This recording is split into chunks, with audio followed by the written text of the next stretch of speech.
É como eu disse, o Bolsonaro é um candidato a ditador.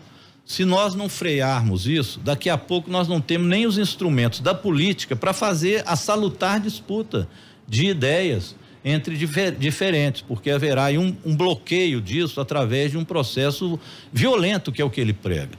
Dizer que 7 de setembro próximo é a última vez que ele chama o povo para ir para as ruas para poder brecar o processo democrático, dizer que as urnas não valem e que ele não aceita o resultado, ele está dando um recado. Ou seja, ele tem 58% de rejeição. Saiu hoje uma nova pesquisa do BTG Pactual. O Lula subiu de 41% para 44% e o Bolsonaro desceu 1 ponto.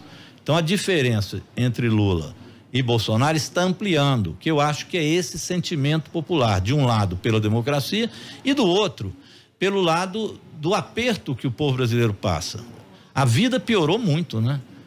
Eu falei que estive lá no Jequitinhonha, estive outro dia no Mucuri, tenho rodado Minas Gerais.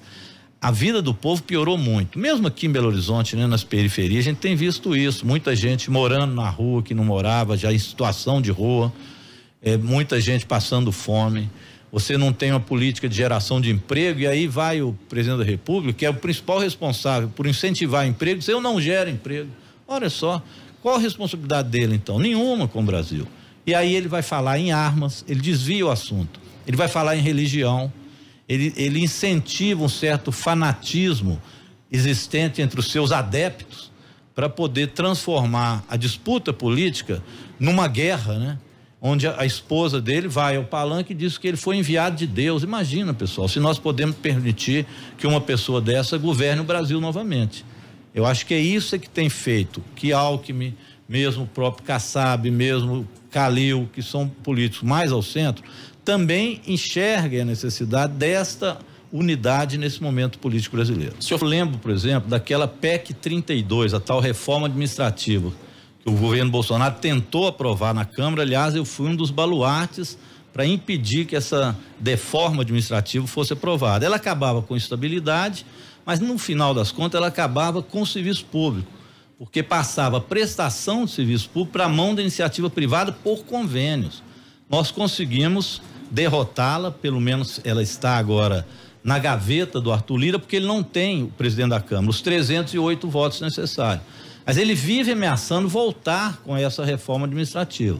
Se nós privatizarmos a prestação de serviço, o povo que já está com problema de desemprego, uma parte grande, 33 milhões, já passa fome. Imagina se ele não tem acesso ao SUS, o Serviço Único de Saúde de qualidade, não tem acesso à escola pública da creche, à universidade, e não tem a previdência pública, que seria substituída pela previdência privada. Imagina um caldeirão fervendo, uma panela de pressão estourando, porque as pessoas não teriam o Estado para protegê-la.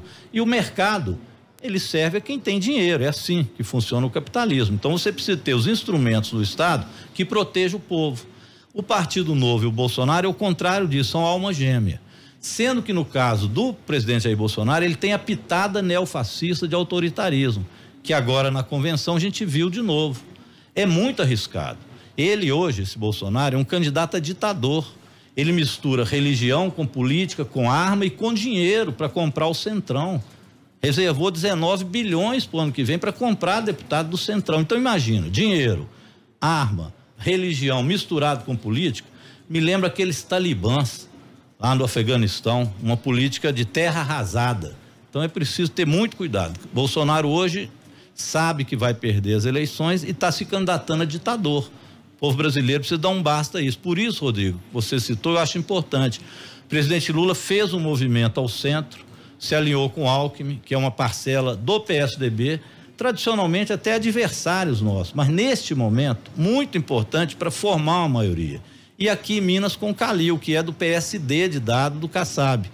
Eu acho que esta unidade vai fazer com que o povo brasileiro sinta que nós precisamos ter um movimento para salvar o Brasil, para retomar o Brasil para as mãos do processo democrático e da garantia de direitos. É isso. Então o essencial aí é você garantir a coluna vertebral do nosso programa. Então o partido, ele não vai, enquanto PT, abrir mão das suas convicções, mas ele irá, neste momento da vida política, fazer flexões necessárias para essa unidade. Eu acho que o próprio Brasil precisa disso e exige isso. É como eu disse, o Bolsonaro é um candidato a ditador. Se nós não frearmos isso, daqui a pouco nós não temos nem os instrumentos da política para fazer a salutar disputa de ideias entre diferentes, porque haverá aí um bloqueio disso através de um processo violento, que é o que ele prega. Dizer que 7 de setembro próximo é a última vez que ele chama o povo para ir para as ruas para poder brecar o processo democrático, dizer que as urnas não valem e que ele não aceita o resultado, ele está dando um recado. Ou seja, ele tem 58% de rejeição. Saiu hoje uma nova pesquisa do BTG Pactual. O Lula subiu de 41% para 44% e o Bolsonaro desceu 1 ponto.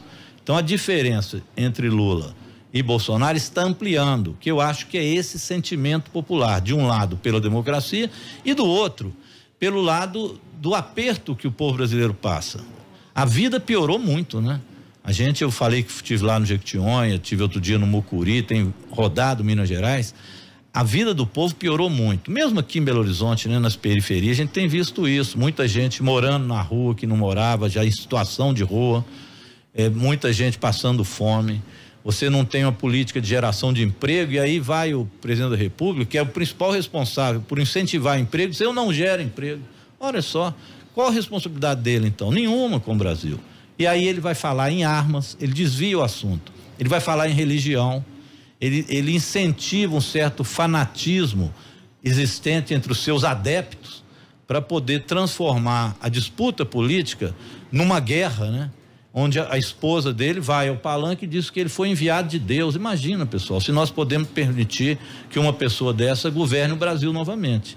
Eu acho que é isso que tem feito que Alckmin, mesmo o próprio Kassab, mesmo Calil, que são políticos mais ao centro, também enxerguem a necessidade desta unidade nesse momento político brasileiro. O senhor falou no ex-prefeito Calil, um pouco mais cedo aqui no bate-papo, o senhor disse que é preciso construir um programa. A gente tem visto as falas do ex-prefeito Calil com uma grande frequência e o mote dele tem sido, temos que cuidar de pobre, a importância é cuidar de pobre e aquilo que a gente vê ele falando. Mas ainda está faltando um pouco mais de um discurso, até teórico mesmo, para explicar o que era esse cuidar de pobre que é preciso fazer, que o Calil tanto fala, quando o senhor diz que é preciso ter um programa efetivamente? Sim, precisamos ter um programa, então colocar isso mais também no papel e os compromissos. Nós temos, até de primeira mão falar com você, uma reunião amanhã da bancada federal e estadual do PT com o governador Calil. A ideia é um pouco trocar ideias mesmo sobre esta conjuntura, sobre pontos que nós achamos programáticos importantes para o Brasil e para Minas. Então esta convivência nossa é muito democrática. Eu ressalto aí a importância que tem também o vice, o André Quintão, que é o líder da oposição ao Zema e é um militante histórico do PT, foi comigo vereador em Belo Horizonte, depois deputado estadual, líder do PT na Assembleia, me sucedeu na liderança. O André é muito hábil, é um político de convicções firmes, mas ao mesmo tempo muito negociador também. Então ele tem uma função também muito importante de fazer com que as proposições que o Calil tem e as nossas possam conviver agora e durante o governo. Então a aposta também no vice do PT foi importante para que a gente consolidasse tanto a aliança quanto o programa. Acho que o André vai ter um papel importante nisso.